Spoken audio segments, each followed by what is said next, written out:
राम मंदिर के चंदे पर सियासत तेज हो गई है। आपको बता दें, रविंद्र चौबे ने चंदा संग्रह करने वालों को चंदाजीवी बताया। कृषि मंत्री रविंद्र चौबे ने सवाल पूछा। उन्होंने कहा कि गाजे बाजे के साथ घूम रहे चंदाजीवी कौन है? आरएसएस को चंदा लेने के लिए अधिकृत किया है। हम चाहते हैं अयोध्या के राम मंदिर का निर्माण हो, लेकिन गाजे बाजे के साथ घूम रहे ये चंदाजीवी कौन है?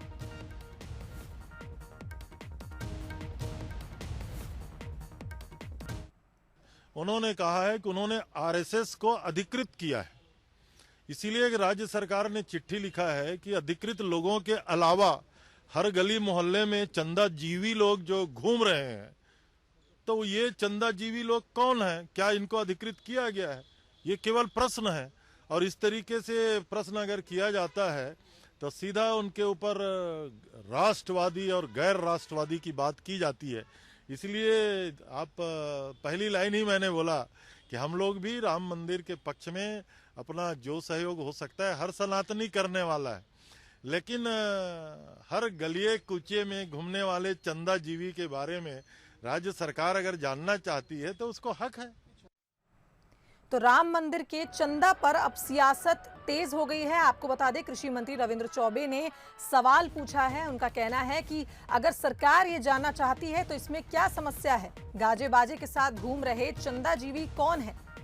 वो चाहते हैं कि अयोध्या में राम मंदिर का निर्माण हो, लेकिन ये चंदा संग्रह करने वाले लोग कौन हैं?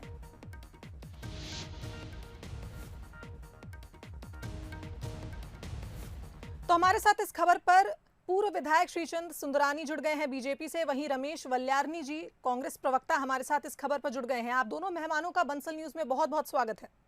जी शिवांगी जी।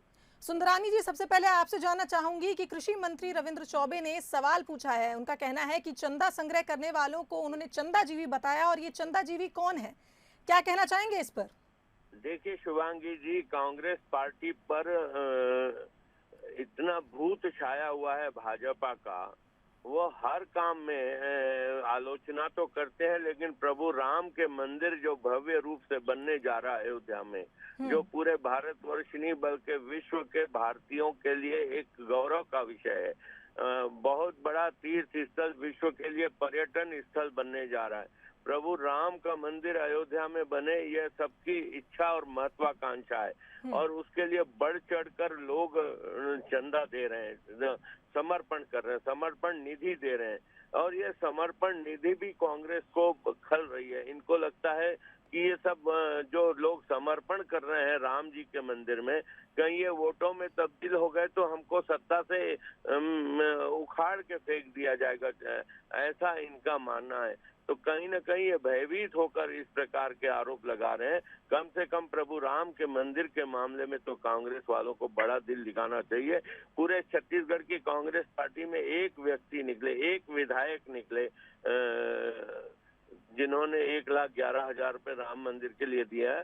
उनका अनुसरण सारे विधायकों को करना चाहिए, मंत्रियों को करना चाहिए, कांग्रेस के कार्यकर्ताओं को करना चाहिए। जो काम भारतीय जनता पार्टी और संघ परिवार के लोग कर रहे हैं, ये भी अपने आप को बताते हैं कि हम भी प्रभु राम को मानते हैं, तो ये लोग भी उसमें सहभागी बने। ये अपने एफर्ट से एकत्रित करें और भेजें राम मंदिर के नाम से।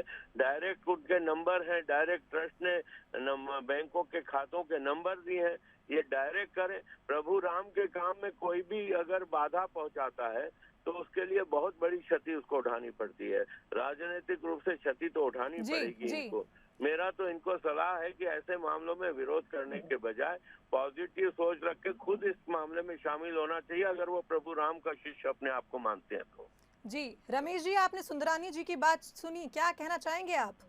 शुभांगी जी, सुंदरानी जी की बातों से ही साफ लगता है कि ये राम मंदिर के नाम पे सियासत कर रहे हैं, राजनीति कर रहे हैं। अरे भाई, भगवान राम सबके हैं, तो क्या ये भारतीय जनता पार्टी एक आरएसएस इसके ठेकेदार हैं क्या? केवल इसको एक राजनीतिक रूप से ब्रांडिंग करने का क्यों प्रयास कर रहे हैं? और वो कहते हैं कि हम इसलिए डरे हुए हैं कि वोट में तब्दील हो जाएगा। क्या ये मंदिर के माध्यम से वोट लेना चाहते हैं? ये तो देश के साथ बड़ा मजाक कर रहे हैं। लोकतंत्र में वोट मांगा जाता है नीति और कार्यक्रमों के आधार पर, ये तो आस्था के नाम पर वोट चाहते हैं। ये तो जनता को बेरोजगारी है, महंगाई है, आज किसानों की समस्या है, जी इनको ध्यान भटकाने के लिए ही ये आरएसएस और भारतीय जनता पार्टी के लोग गली गली में घूम रहे हैं। राम मंदिर का निर्माण सुप्रीम कोर्ट के निर्णय के बाद हर समाज के व्यक्ति की सहमति से हुआ है, इसमें किसी को आपत्ति नहीं है।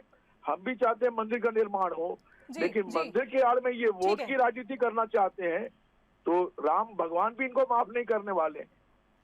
भगवान राम मर्यादा पुरुषोत्तम कहला जाते हैं। जी रमेश ये जी, तो बहुत मर्यादाहीन बहुत के धन्यवाद लोग हैं। आपका इस खबर पर हमारे साथ जुड़ने के लिए। श्रीचंद सुंदरानी जी, आपका भी बहुत बहुत धन्यवाद इस खबर पर हमारे साथ जुड़ने के लिए। तो राम मंदिर के चंदे पर सियासत अब तेज हो गई है। कृषि मंत्री रविंद्र चौबे ने सवाल पूछा है। उन्होंने पूछा है कि चंदा संग्रह करने वाले ये चंदाजीवी कौन है।